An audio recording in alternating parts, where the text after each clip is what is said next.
우리가 예수님의 행적을 보고 있습니다. 우리의 가장 큰 관심사, 교회의 가장 큰 관심사는 예수님이셔야 된다 하는 것을 우리가 말씀을 드리고 있습니다. 그래서 예수님을 아는 것이 가장 중요합니다. 우리가 지난 시간에 계속 이어서 예수님 탄생에 관해서 목자들이 방문했고, 그 다음에 동방의 박사들이 방문을 했고 하는 내용을 살펴봤고, 이제 그 다음에 예수님이 이집트로 이제 피신을 가는 장면이 나옵니다. 이집트에서 그 베들레헴에서 이집트로 피신을 가는데 굉장히 어려운 길이에요. 거기가 사막길입니다. 그러니까 사막길을 통해서 이제 가게 되는데, 실제로 그 이집트에 가면은 그 예수님께서 피신해서 거기서 이렇게 머물렀다고 하는 그 장소가 있습니다. 지금도 이제 이렇게 있는데, 저희가 이제 그것을 이렇게 전부를 다 쳐다볼 수는 없었고 일부를 이렇게 쳐다보고 왔는데요. 예수님이 피신했다고 하는 그런 장소입니다. 이제 그곳에서 사시다가 얼마를 사셨는가는 몰라요. 근데 대개 이제 그쪽에서 얘기하는 거 보면 3년에서 뭐 4년, 이렇게 5년까지 이렇게 잡으니까 한 5살이나 6살쯤 되었을 때 예수님이 나사렛으로 이렇게 올라오지 않았을까, 이제 그렇게 보여지는데, 그러다가 예수님의 생애가 뚝 끊어져 버립니다. 여러분들이 성경을 보시면 쭉 끊어져요. 그리고 갑자기 이제 몇 살이 등장하냐면 12살 나이가 딱 등장을 하거든요. 근데 이것도 누가복음에만 나와요. 다른 복음서에는 이 얘기가 등장하지 않습니다.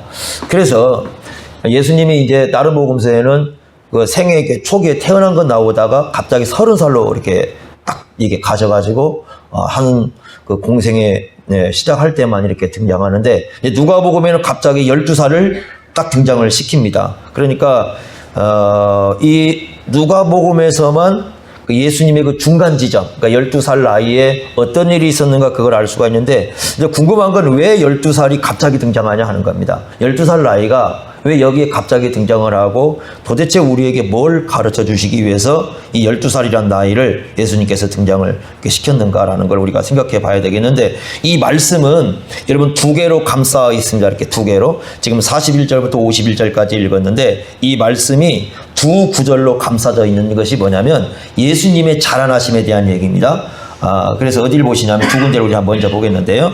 2장 40절 보십시오. 40절 이렇게 말씀했습니다. 40절, 아기가 자라며, 여기 아기는 예수님이죠.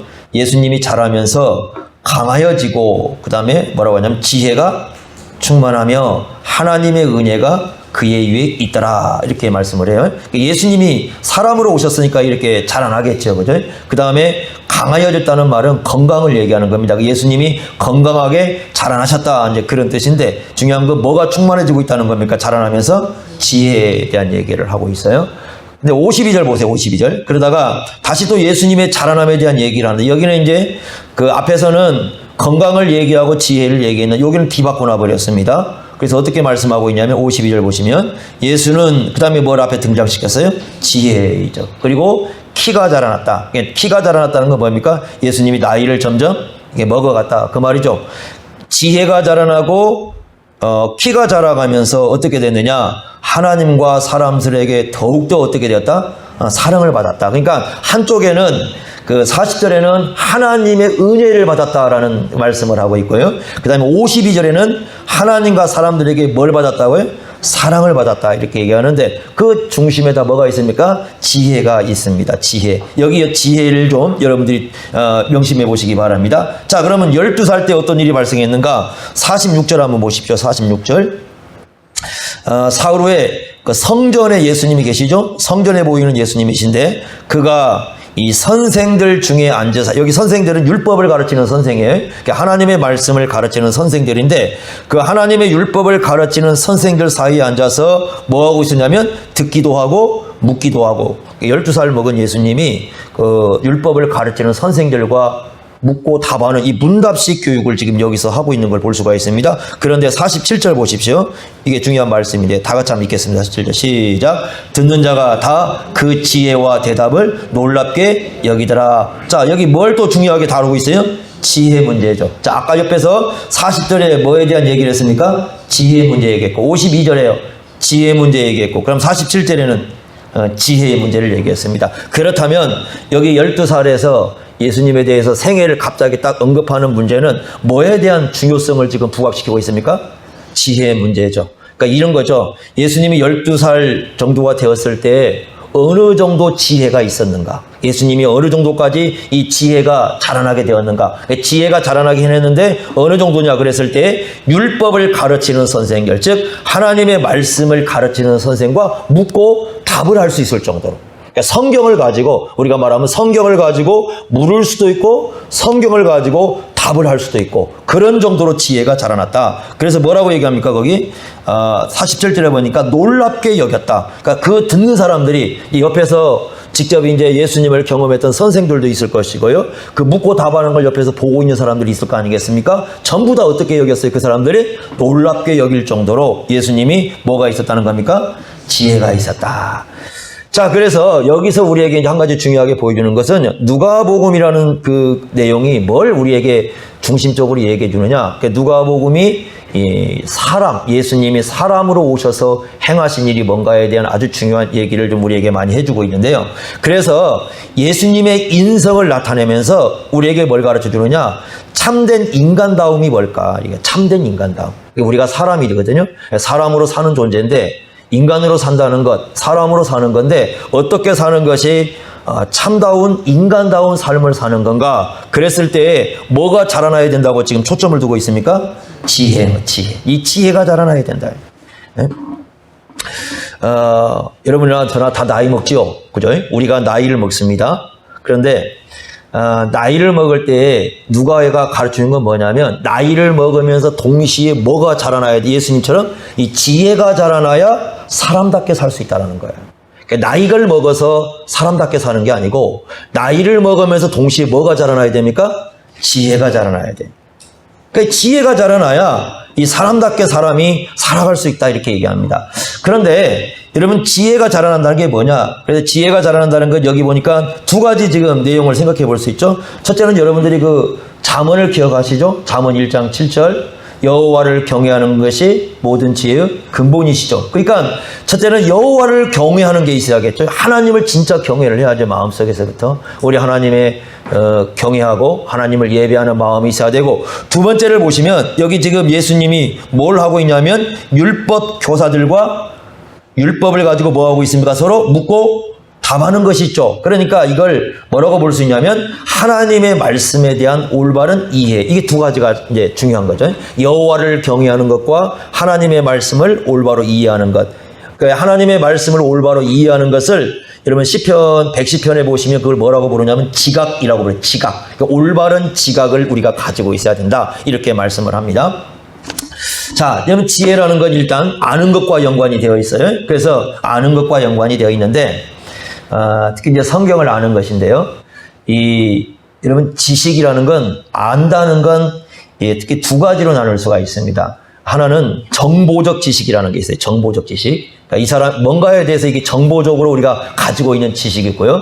두 번째는 어떤 지식이냐면 삶의 지식이라는 게 있습니다. 삶의 지식. 그러니까 삶의 지식이라는 건 뭐냐면 그 체험하면서 경험하면서 함께 살아가면서 아는 그런 지식입니다. 그게 이제 우리가 삶의 지식이라고 부르고 이제 체험적 지식이라 이렇게 우리가 부를 수 있죠. 자, 이 뭐가 똑같은 거냐면 여러분들이 이런 겁니다. 우리나라 대통령이 누구냐? 그럼 다 아시죠? 누구다 이렇게 얘기합니다. 어디 가셨습니까? 다 알죠? 그런데 여러분 우리는 그분하고 아무도 살아보지 않았죠. 그러니까 실제로 그분이 우리가 그분의 이름도 알 수 있고요. 그분의 나이도 알 수 있고 그분의 얼굴도 알 수 있고요. 그분이 어디서 거주하는지는 다 알고 그분이 어떤 말투를 가진가 다 알고 있죠. 그러나 그분이 어떤 성품을 갖고 있는가, 어떻게 가족을 대하는가, 이 사람이 어떤 잠버릇이 있는가, 어떤 음식 아무도 모릅니다. 왜 그래요? 우리는 그들과 함께 살지를 않았기 때문이죠. 그러니까 정보적 지식이라는 건 뭐냐면 뭔가 알고 있는 거예요. 지식적으로 이건 누구다, 이건 뭐다, 이건 뭐다, 이건 알고 있는 게 바로 정보적 지식이고, 삶의 지식이라는 건 뭐냐면 함께 살아가면서 아는 지식이에요. 그러니까 이게 중요한 건데 지혜라는 건 뭐냐면 여러분 지식과 지혜는 약간 좀 달라요. 그러니까 지식이라는 건 뭐냐면 주로 이제 이렇게 뭐에 대해서 요건 요것이다, 요건 요것이다, 요건 요것이다 이렇게 알아가는 거거든요. 이걸 정보적 지식에 이제 가까운 게 많아요. 지혜는 뭐냐면요 삶의 지식이에요. 살면서 알아가는. 그러니까 지식을 기반으로 해가지고 그 지식을 기반으로 해서 이 살아가면서 알아가는 게 이 지혜예요. 하나님을 알 때요. 하나님이 이런 분입니다. 하나님이 이런 분입니다. 사람들이 얘기하죠. 그러죠? 물론 그럴 수 있어요. 그런데 그건 정보적 지식인 경우가 굉장히 많습니다. 지혜라는 건 뭐냐면 그 하나님과 실제로 우리가 어떻게 하는 거 살아가면서 우리 하나님을 아는 거예요. 이게 참 중요한 겁니다. 그래서 이 성경을 알 때, 여러분 성경을 알 때 되게 안다는 얘기, 안다는 말을 쓸 때는 정보적 지식을 얘기하는 게 아니라 어떤 지식을 얘기해요? 경험적 지식이고 체험적 지식을 얘기합니다. 이게 잘 안 되니까 예수님 믿고 따르기가 힘든 겁니다. 예수님과 함께 살아가는 예수님에 대한 지식은 많아요. 그러니까 정보적 지식은 많아요. 뭐 교회를 오면은 예수님에 대해서 얘기 한두 개 듣겠습니까? 예수님이 어디 태어났다, 어떻게 자랐다, 어떻게 돌아가셨다, 어떻게 되셨다. 이 지식 많이 듣고 있습니다. 그런데 중요한 건 뭐냐면 지금 살아가면서 그 예수님과 함께 살고 있느냐 하는 문제는 또 다른 문제입니다.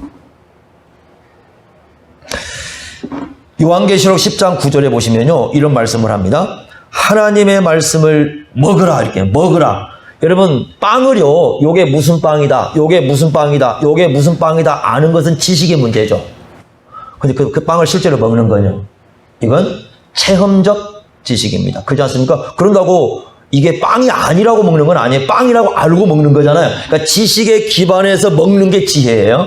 지식 없이 지혜를 말하지 않아요. 이게 빵인 줄 알고 먹는 거예요. 그러니까 빵인 걸 아는 건 지식이고 그걸 먹는 것은 주로 어떤 문제입니까? 지혜 문제예요. 성경에서요, 이 지혜가 자라나려고, 지혜가 자라난다는 건 뭐냐면 그래서 성숙한 사람이 되는 거예요. 성숙한 사람이. 지혜가 자라나야 성숙함을 이루게 되는 거죠. 그러니까 예수님이 성숙해졌다는 것은 뭐가 자라났기 때문에? 지혜가 자라났기 때문에. 디모데후서 3장 15절, 16절, 17절 보시면 성경은 두 가지 우리에게 지혜를 줍니다. 첫째는 구원에 이르는 지혜를 준다고 그랬어요. 그래서 여러분들이 성경을 보시면 어떻게 우리가 구원을 받을 수 있는지 그 지혜를 줍니다. 우리가 누구를 믿어야 된다는 겁니까? 예수님이시죠? 두 번째는 뭐라고 되어 있냐면 하나님의 사람으로 온전하게 만드신다. 온전함이 바로 뭐냐면 성숙함이에요. 성숙함. 그러면 이제 제가 뭐 그런 얘기를 많이 들었죠. 이제 이런 얘기를, 야, 우리가 하나님을 체험해야 되고요, 우리가 예수님을 체험해야 되고, 우리가 성령님을 체험해야 되고, 우리가 체험적 경험적 지식을 가져야 된다. 그런 얘기는 많이 들었어요. 그 지혜라는 말도 많이 들었고. 근데 문제는요, 정말 내가 하나님을 체험하고 있는 사람인가, 내가 예수님을 체험하고 예수님과 함께 걷고 있는 사람인가를 어떻게 알 수 있느냐 하는 거예요. 내가 진짜 그러고 있는가. 그죠? 여기에 대해서 이제 우리가 생각을 해봐야 되는데, 그래서 이 부분에 대해서 이제 이렇게 쭉 과거로부터 쓰여진 책을 보면 두 가지가 나와요. 두 가지. 그러니까 이 사람이 정말 예수님을 정보적으로 알고 있지 않고 아는 지식을 실제로 지혜로 만들어서 예수님과 함께 살아가는 사람은 두 가지 특징이 나온다는 겁니다. 첫째는 뭐냐? 그 지식이요. 이 지식이라는 게 있는데 우리 속에 있는 지식이 내 안에 있는 죄를 이기도록 이끄는가. 이거 굉장히 중요한 겁니다. 왜냐하면 여러분들이 성경을 보시면 계속해서 뭐 얘기해요? 우리 안에 뭐가 거하고 있다? 죄가 거하고 있고, 죄는 항상 우리 속에서 꿈틀대죠. 그래서 여러분, 예수님 빼고는 이 세상에 존재하는 모든 사람들은 이 안에 죄가 있고 그 죄가 꿈틀대어서 우리 삶을 정복하려고 합니다. 그래서 언제든지요, 인간의 마음 속에 있는 이 죄악의 본성이 튀어나오기 시작하면 그 마음에서부터 수도 없는 죄악이 쏟아져 나오는 게 인간이에요. 그런데 문제는 뭐냐? 이 내 안에 꿈틀대고 있는 죄악을 이기고 있는 사람들은 예수님과 함께하고 있는 사람들이고, 그러나 죄가 있을 때 전혀 그 죄를 방어하지 못하면 누가 동행하지 못하고 있어요? 예수님과 함께하지 못하고 있다. 이게 우리의 신앙의 선배들이 쭉 정해온 겁니다. 자, 여러분 십자가 다 아시죠? 예수님이 십자가 죽으셨습니다. 십자가를 그냥 정보적으로 예수님 십자가에 죽으셔서 아는 것하고요, 그 예수님의 십자가를 정말 의지하는 것은 좀 다른 문제입니다. 그럼 어떻게 드러나느냐? 이렇습니다. 예수님을 십자가를 정보적으로 알고 있어요. 그 예수님 십자가에 죽으셔서 그렇게 아는 사람들은요, 죄가 내 안에서 꿈틀댈 때 그 십자가로 죄를 이겨야 못 이겨요? 못 이겨냅니다.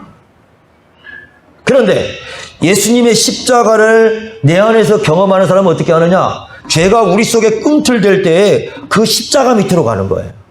그리고 예수님의 십자가 밑으로 가서 예수님의 십자가 아래 무릎을 꿇고 예수님의 십자가를 의지해서 내 안에 존재하는 죄와 싸우는 겁니다. 내 안에 싸우는 거예요. 그래서 결국은 어떻게 하느냐? 우리 자신을 어디에 굴복시키는 거예요? 십자가 아래 굴복을 시켜요. 그러면서 우리 안에 존재하는 뭘 이겨냅니까? 죄를 이겨내는 거예요. 이게 첫 번째입니다. 아주 중요한 부분이죠. 두 번째, 예수님과 내가 함께 경험하면서 살고 있는 증거는 뭐냐? 두 번째는 이런 겁니다. 올바른 하나님 나라 일에 동참하고 있는가? 이거 굉장히 중요한 겁니다. 예. 이게 하나님 나라 일이에요. 그런데 그 하나님 나라 일이 이 땅에 진행되고 있을 때 올바르게 내가 동참하고 있는가? 예수님과 함께하고 있다면 당연히 이게 어떤 하나님 나라 일일 때 올바르게 동참을 하는 거죠. 그런데 만약에요, 예수님과 동행하는 삶이 없다면 예수님이 가자고 해도 안 갈 거 아니에요. 야, 이게 예수님께서 이게 하나님 나라 일이야. 이게 내 일이야. 이렇게 얘기해도 안 따라갈 거 아니에요. 그러지 않겠어요?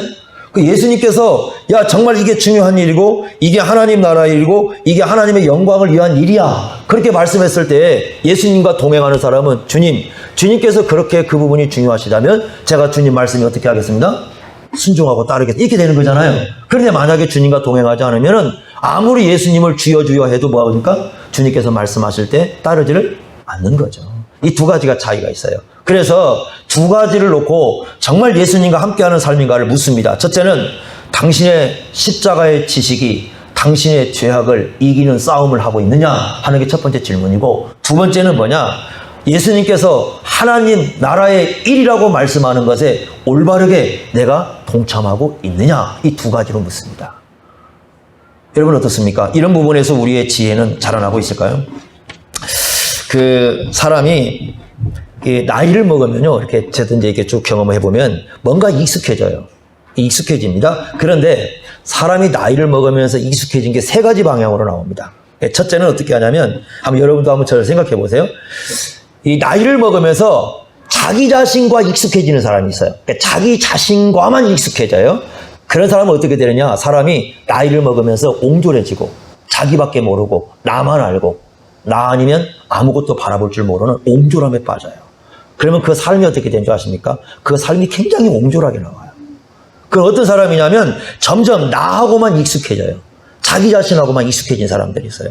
이렇게 가버리면 그 사람의 인생은 나중에 보면 굉장히 좀 비참해져요.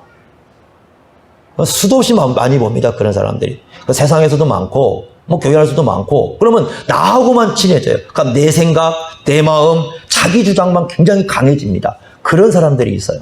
이게 참 무서운 현상이죠. 두 번째는 어떤 사람이 있냐면 세상과 익숙해지는 사람이 있습니다. 세상과. 그러니까 세상 속에서 사니까, 물론 우리 예수 믿는 사람은 세상 속에 사니까 세상에서 여러 가지 일들을 다 경험해야 되겠죠. 그런데 문제는 뭐냐? 세상 속에 살면서 세상과만 익숙해져 가는 거예요. 그럼 어느 순간에 보면 어떻게 되느냐? 이 사람이 그 세상 사람들이 살아가는 수준에 살아가요. 그래서 예를 든다면 성공을 얘기해도 세상 사람들이 얘기하는 거 얘기하고, 또 세상 사람들이 즐기는 거 함께 즐기고, 모든 게 이 세상화돼 버립니다. 이 사람은 이 세상과 뭔가 구별되는 삶이 없어요. 그런 사람들은 세상과 익숙해져가는 그런 존재로 남게 됩니다. 세 번째는 이게 이제 지혜가 자라나는 삶인데, 말씀과 익숙해져가는 사람이 있습니다.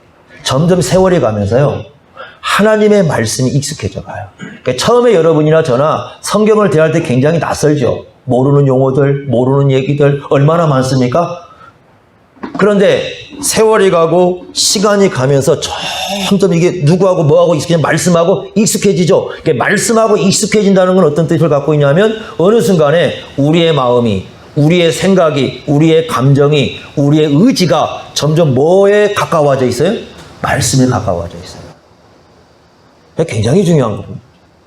우리는 뭐와 익숙해질까? 내가 자라가면서, 우리 다 나이 먹어요. 저도 나이 먹고 여러분 나이 먹고 다 먹습니다. 어느 순간에 예전에 제가 이제 결혼할 때가 28살 때니까 아주 오래됐거든요. 그때 저희 아버지 어머니 나이가 저희 또래였던 것 같아요. 근데 저희가 어느 순간에 그 나이에 와 있어요. 그리고 애들은 어느 순간에 자라 있고.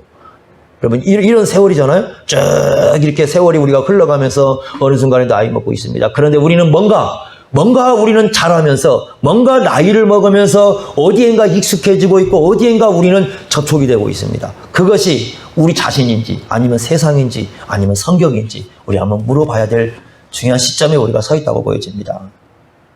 예수님은 지혜가 자라났습니다. 그러니까 지혜가 자라나는 것은 결국 뭐와 예수님은 계속해서 익숙해져 가고 있습니까? 말씀하고 익숙해져 가고 있는 거죠. 하나님의 말씀에 익숙해져 가고 하나님 말씀화되고 예수님도 그런 과정을 겪었다라고 이렇게 설명해 주고 있습니다. 우리가 이해하기 힘들어요. 왜? 하나님이신데 사람으로 오셔가지고 이런 일을 하시니까 우리가 참 이해하기 힘들지만 그러나 성경대로 우리가 바라보면 예수님도 점점 시간이 가면서 하나님의 말씀에 점점 익숙해져 가면서 말씀화되는 그런 모습들을 우리에게 보여주고 있습니다. 자, 우리가 어떤 나이를 먹어야 될까? 여러분 그거 한번 깊이 생각해 볼 필요가 좀 있을 것 같습니다. 우리는 무엇이 자라나고 있을까 하는 부분이죠. 자, 그 다음에 두 번째 우리가 생각해야 할 게 있습니다. 41절 보시면 지금 절기 하나가 나오죠. 어떤 절기입니까? 유월절이죠. 그러니까 유월절은요, 그러니까 유대인들이 원래 1년에 3번 절기를 지켜야 되잖아요. 그런데 이제 이때는 로마 제국의 전역에 흩어졌기 때문에 그냥 3절기 중에 한 절기만을 거의 지키도록 하고 있습니다. 근데 그 한 절기가 바로 뭐냐면 유월절이에요. 유월절을 지키는데 지금 예수님이 사신 곳이 나사렛이죠.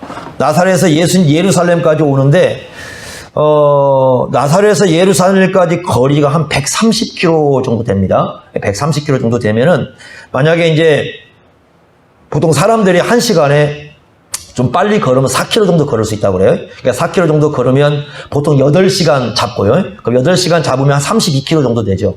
그러면 32km 정도씩 걸으면 한 4일에서 5일 정도 걸려요. 그러니까 나사렛에서 출발을 해가지고 예루살렘까지 오는데 한 4에서 5일 이렇게 걸린다고 생각을 하고요. 그 다음에 이제 그 이스라엘 지형을 보면 거기서 이렇게 오는 길이 강도들이 많습니다. 그래서 강도들이 많기 때문에 홀로 다니지 않고 떼를 이렇게 무리를 이렇게 지어서 다닙니다. 그래서 어떻게 보통 가도록 하느냐면 그 여자들과 아이들은 앞에 이렇게 서서 이렇게 먼저 가게 하고요. 성인 남자들은 이렇게 뒤에 서 있어요. 그래서 이 여자들이 앞에 뒤에 가면 성인 남자들이 이렇게 뒤에 서가지고 보호를 하는 요렇게 이제 그래서 이렇게 무리를 지어서 이렇게 함께 이렇게 갑니다. 그러니까 보통 이제 이스라엘 나라는 지파별로 돼 있었으니까 보통 이제 한 마을에 친척들이 사는 거 아니겠습니까? 그러니까 마을 사람과 친척들이 사는데 한 5, 6일 일주일 길을 걸어가야 되니까 이렇게 서로 보호를 하면서 이렇게 걸어가야 이제 강도 때의 위험에서 보호를 받을 수 있어요. 자, 그런데 이제 6월절을 지키러 왔습니다. 6월절을 지키러 왔는데 하루길을 간 거죠. 이렇게 마치고 하루길을 딱 갔습니다. 그러면 한 몇 킬로 정도 간 겁니까? 하루길을 갔다면 한 30, 킬로 좀 넘게 갔겠죠? 한 32km나 5km 정도 이렇게 갔을 겁니다. 그런데 누가 보이질 않아요? 예수님 보이질 않은 거예요. 그래서 이게 처음에는 어떻게 생각했느냐? 아이들은 앞에 가니까 보통 생각할 때 아마 친척 중에 함께 친척과 가고 있을 거라고 생각을 했던 거예요. 근데 실제로 그날 밤에 다 친척들하고 모여보니까 누가 없어요? 예수님이 없는 거죠. 아, 난리 나죠? 여러분들 혹시 아이들 잃어버린 경험 해보셨습니까? 우리도 깜빡 한번 해볼 뻔 했는데, 야, 이런 애가 사라졌다. 이게 부모로서 정신이 없어져 버립니다, 그러면. 이게 그 순간에 모든 정신이 다 잃어버려요. 제가 김제에 있을 때 아는 장로님이 평생 가슴 아픈 얘기를 하는데 어떤 얘기를 하냐면 이런 얘기를 하는 거예요. 옛날에 기차를 이렇게 타고 올라가다가 그 기차를 탔는데 그 중간에 이제 역에서 기차가 이렇게 잠깐 멈추는 데 있지 않습니까? 멈춘 데 있었던 거예요. 그런데 이제 자기 딸하고 이제 이렇게 간 건데 딸하고 갔는데 잠시 한눈을 파는 사이에 딸이 내려버렸습니다. 기차를. 근데 이제 기차가 뜰 때까지 몰랐다가 기차를 딱 뜨는데 딸이 저 밖에 딱 보이는 거예요. 근데 기차는 멈출 수가 없잖아요. 그래서 다음 역에 가가지고 연락을 해서 내려왔는데 못 찾았어요. 평생 그게 가슴이 아파가지고 장로님이 그래서 평생 그 딸을 잃어버린 것 때문에 자기가 한번 얘기를 하는데 너무 가슴이 아파서 평생 그의 마음을 떠나지 않는다고 얘기를 합니다. 그게 잃어버린 것이. 사람이요, 누군가를 잃어버린 것은 굉장히 큰 고통이 오는 거죠. 하루 길로 왔는데 30몇 킬로 왔는데 예수님이 보이지 않아요. 그럼 어떻게 했습니까? 부모 입장에서는 이 정신이 없는 거죠. 그러니까 다시 어떻게 하면 또 하루 길 또 다시 오릅니다. 갔던 길을 다시 와가지고 하루 길을 왔습니다. 이틀이 지났죠. 그런데 그날 저녁에 도착했겠죠. 못 찾았습니다. 그래서 제3일째 찾습니다. 제3일째 예수님을 찾는데 46절에 보시면 사흘 후이라는 3일입니다. 그러니까 3일이 딱 지났죠. 사흘 후에 바로 이제 성전에서 예수님을 만났는데 예수님이 뭐 하고 있습니까? 지금 선생들과 묻기도 하고 답을 하고 있어요. 그죠? 그런데 예수 48절 보니까 부모가 너무 놀랐어요. 찾았는데 놀랬죠. 그래서 꾸짖습니다. 뭐라고 얘기하냐? 아이야, 어찌하여 이렇게 지금 네가 하고 있느냐? 보라, 내 아버지와 내가 얼마나 근심해서 너를 찾았는지 지금 내가 너 때문에 정신이 없다 그 말. 너 때문에 정신이 없이 이렇게 찾고 있다. 그러면 보통 아이들이 뭐라고 해야 됩니까? 뭐라고 해야 돼요? 보통 아이들 같으면. 아니, 여러분 뭐라고 해야 돼요? 아이들이. 여러분들이 만약에 여러분 자녀들을 그렇게 했다면 자녀들이 뭐라고 답하기 원해요? 죄송합니다 이래야죠. 죄송합니다. 이렇게 얘기를 해야죠. 보통 그렇게 얘기를 하는 거죠. 또 아이들도 그러잖아요. 보통 죄송합니다 이래야 되는데 희한하게 예수님은 그런 말씀을 하지 않으셔요. 그래서 이게 참 희한한 거죠. 49절 한번 보십시오. 이렇게 예수님께서 말씀합니다. 예수께서 이르시되 어찌하여 나를 찾습니까? 아니 이게 지금 예수님의 여러분 보통 이 부모들이 왔는데 아이들이 이렇게 얘기하면 뭐라고 할 것 같아요? 이거 진짜 이거 뭐 이런 애가 다 있어. 응? 그죠? 아니 부모는 지금 찾고 3일 만에 찾아가지고 와서 아니 지금 너 왜 이러고 있어? 내가 얼마나 너 때문에 지금 3일 동안 근심했는 줄 알아? 이렇게 얘기하는데 하는 얘기요. 아니 왜 나를 찾으십니까? 또 뭐라고 얘기해요?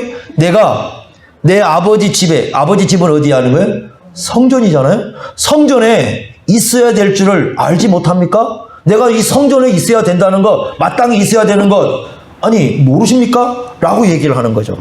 그런데 50절에 재밌게도 그 말씀을 깨닫지도 못하고 마음에만 뒀다 이렇게 얘기를 합니다. 자 여러분 예수님의 말씀은 이런 거죠. 여러분 잘 보셔야 할 게 뭐냐면요. 지금 예수님이 성전을 얘기할 때 뭐라고 부르고 있어요?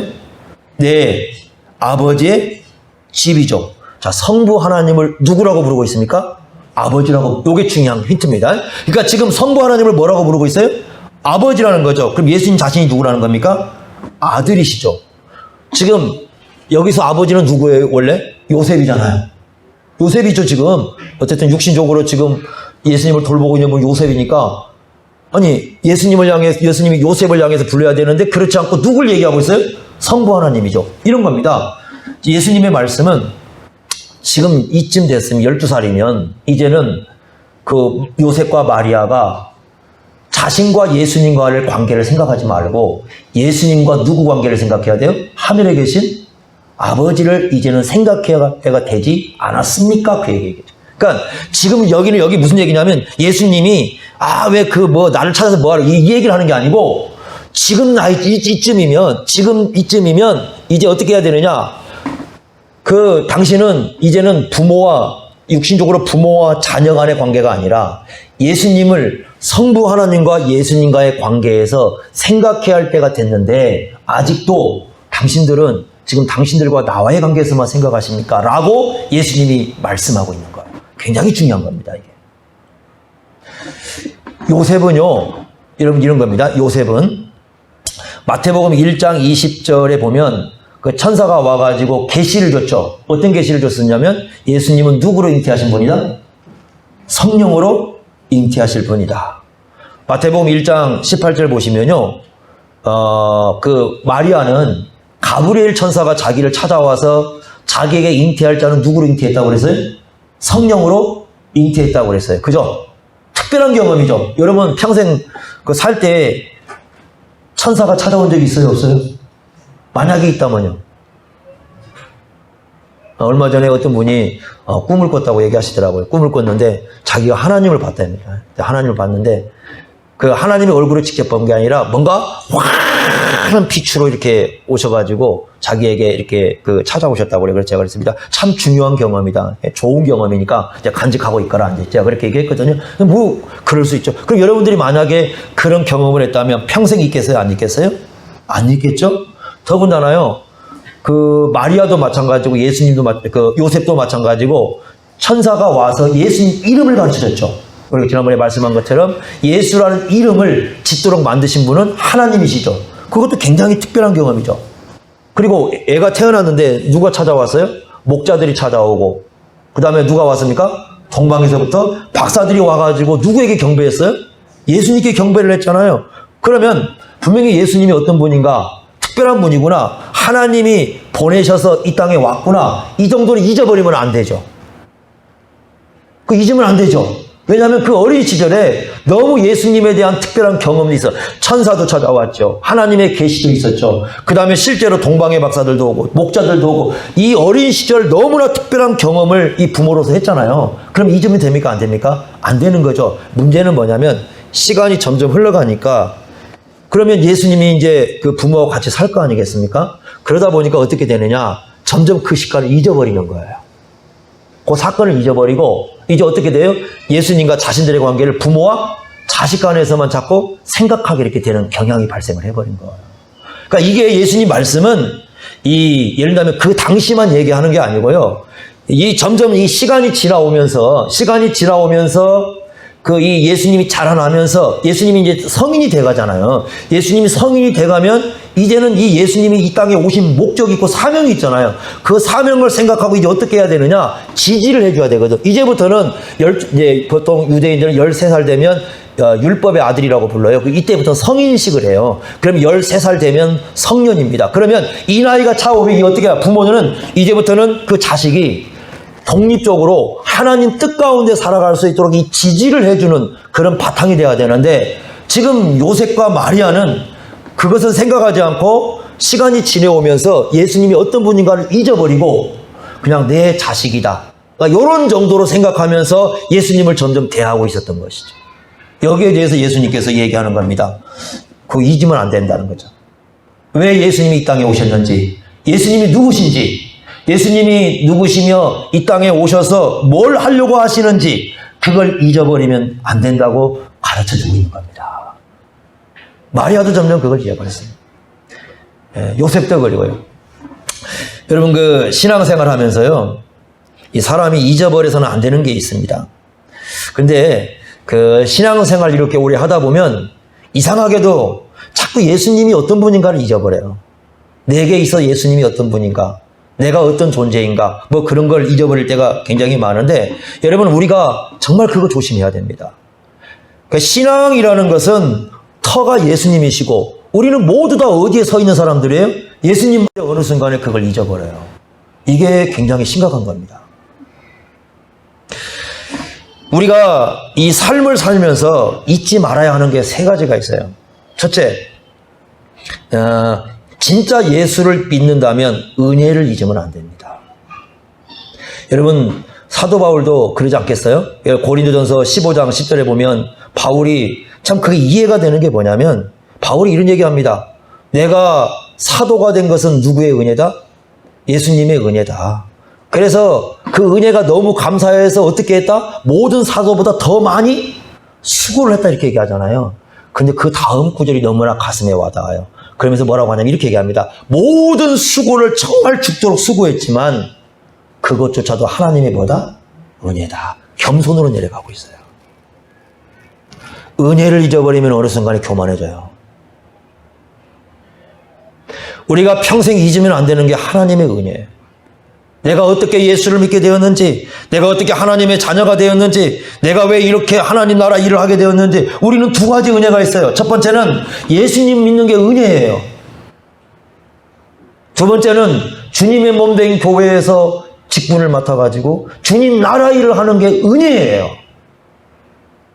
바울은 평생 그걸 강조를 합니다. 여러분 디모데 전서후서에 바울은 뭐라고 합니까? 이렇게 얘기합니다. 또다시 자기에게 교만이 오면 이렇게 얘기합니다. 내가 죄인 중에 누구라고요? 우두머리였다. 나 우두머리였어. 죄인 중에. 잊질 않아요. 바울은. 끝까지 내가 누군가 이 하나님의 은혜가 우리의 삶의 뿌리였다는 걸 잊지 않습니다. 여러분 잊으시면 안 됩니다. 그런데 사람이요 시간이 지나면 점점 은혜를 잊어버려요. 예전에 어떤 분이 그런 얘기를 하셔요. 어떤 목사님이시 굉장히 이제 아픔을 당하신 목사님이신데 이런 얘기를 합니다. 성도들이 여러분들이 자주 잊어버리는 게 뭘 잊어버리느냐? 여러분들이 삶을 살지 않습니까? 이게 살면은 목회자는 한 주간 동안에 여러분을 놓고 계속 기도를 해요. 여러분의 그 한 가지를 놓고 기도하고 또 기도하고 또 기도합니다. 그리고 만약에 여러분들을 통해서 얘기를 듣고 제가 뭐가 어렵습니다. 그러면 밤에 또 와서 기도합니다. 누가 병원에 입원했습니다. 새벽에 기도합니다. 그런데 저녁에 또 와서 또 기도합니다. 계속 기도합니다. 그래서 한 교회에서요 10년을 살고 20년을 살고 평생을 사시는 분들이 있으면 그분은 목사가 평생 기도한 거예요. 그런데 어느 순간 잊어버려요. 그걸 잊어버려요. 그래서 어떻게 되느냐, 나중에는 자신이 뭔가를 잘해서 어떤 삶에 서 있다고 생각을 해버린다는 거예요. 그러니까 이렇게 얘기하시면서 그런 얘기를 하셔요. 어떨 때 보면은 참 이 가슴을 내보일 수 없는 게 너무 참 가슴이 아프다. 그러면서 제 가슴은 하나님 앞에 가야 하나님께서 제 가슴을 이해하시겠지. 그러겠죠. 우리가 예수를 믿을 때에도 누군가는 우리에게 왔습니다. 여러분, 우리가 예수 믿을 게 아니죠? 이 땅에, 우리 한국 땅에 얼마나 많은 사람이 순교한 줄 아십니까? 전라북도에요. 예수병원 세워지는데요. 여성분이요, 조국을 떠나와가지고 인골드라는 분이 오셔가지고 얼마나 희생하면서 순교해서 이 땅에 이게 세워진 줄 아십니까? 한국 땅이 그야말로 그 언더우드가 봤을 때 무지의 땅, 빛이 없는 땅, 아무것도 없는 소망이 없는 땅이어서 처음에 선교사들이 왔습니다. 이곳에 와가지고 자신의 생명을 불꽃같이 태운 사람들이 왔기에 우리에게 복음이 왔잖아요. 우리는 그래서 예수 믿었잖아요. 그리고 지금 교회가 세워졌잖아요. 그리고 우리가 예수 믿기까지 또 얼마나 많은 사람들이 여러분 기도합니까? 우리의 신앙이 성장할 때까지 얼마나 많은 사람의 주위에서 기도하고 얼마나 많은 사람들이 우리에게 여러분 권면을 합니까?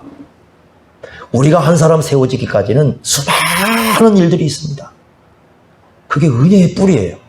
우리의 신앙의 뿌리는 은혜입니다, 은혜. 그 은혜를 잊으면 안 됩니다.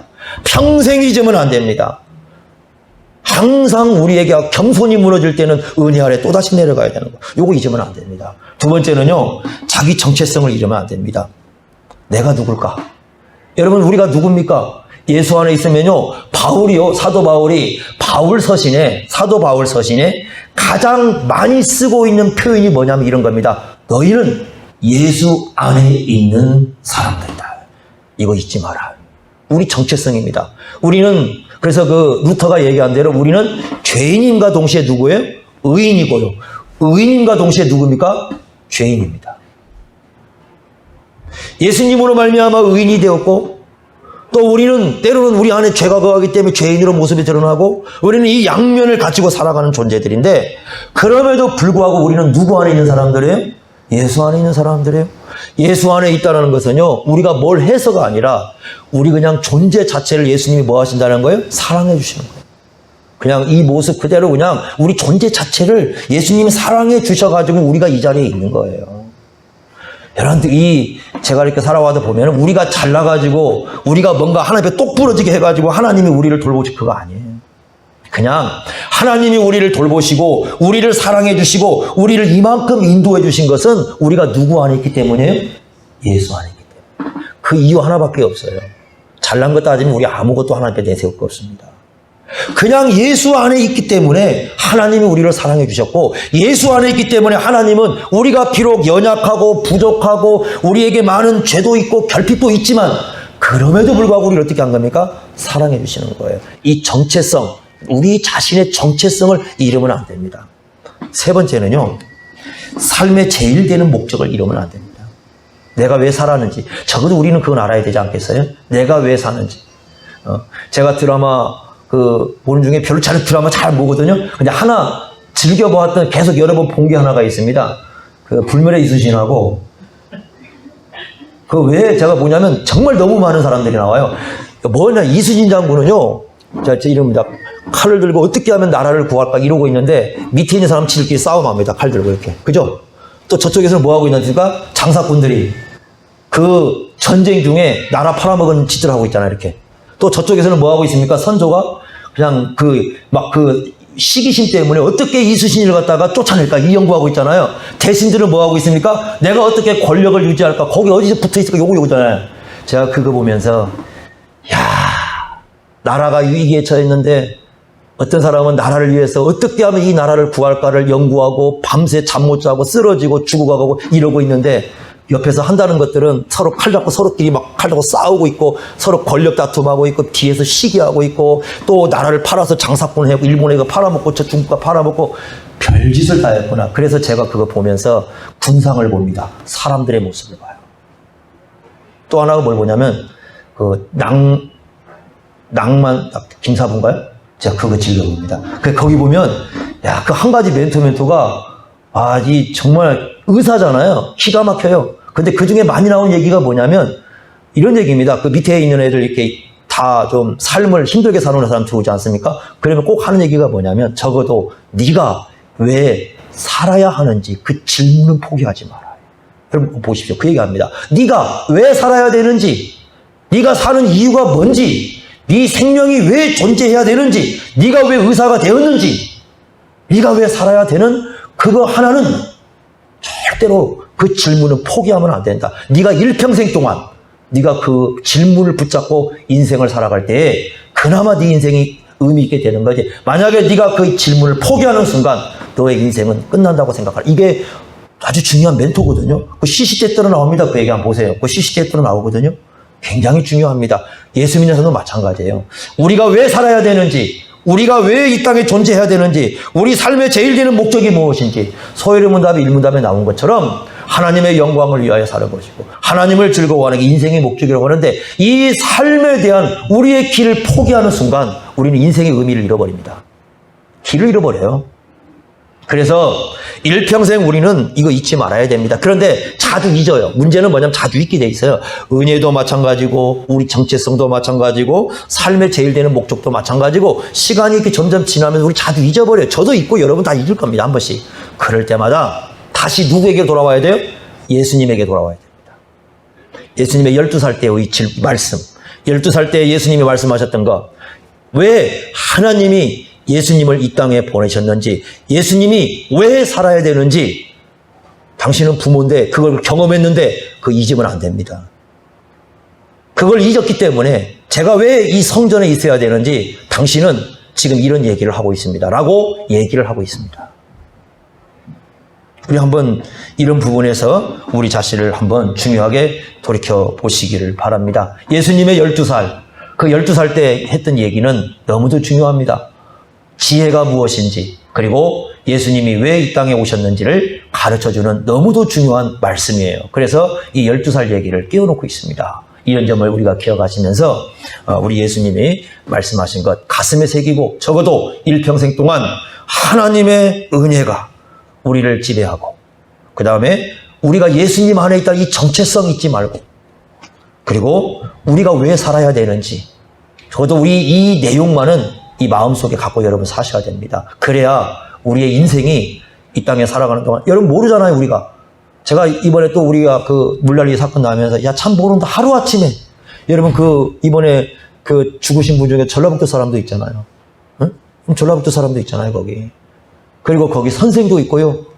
결혼한 지 얼마 안 된 사람도 있고, 하루아침 아무도 모르는 삶의 길을 우리가 걷고 있어요. 우리는 내일 일이 어떻게 될지 모릅니다. 내가 서 있는 자리가, 우리가 서 있는 자리가 오늘 어떻게 변할지 아무도 모르는 삶을 오늘 살고 있는 사람이에요. 그렇다면 오늘 우리에게 주어지는 이 시간들을 늘 우리가 살아가는, 왜 살아야 되는지 그 목적을 여러분 생각하시면서 이 하루하루를 갖다가 귀중하게 우리 주님의 영광을 위해서 사용해야 됩니다. 그것이 우리의 길이라는 것을 이 말씀을 통해서 잊지 마시기 바랍니다. 기도하겠습니다.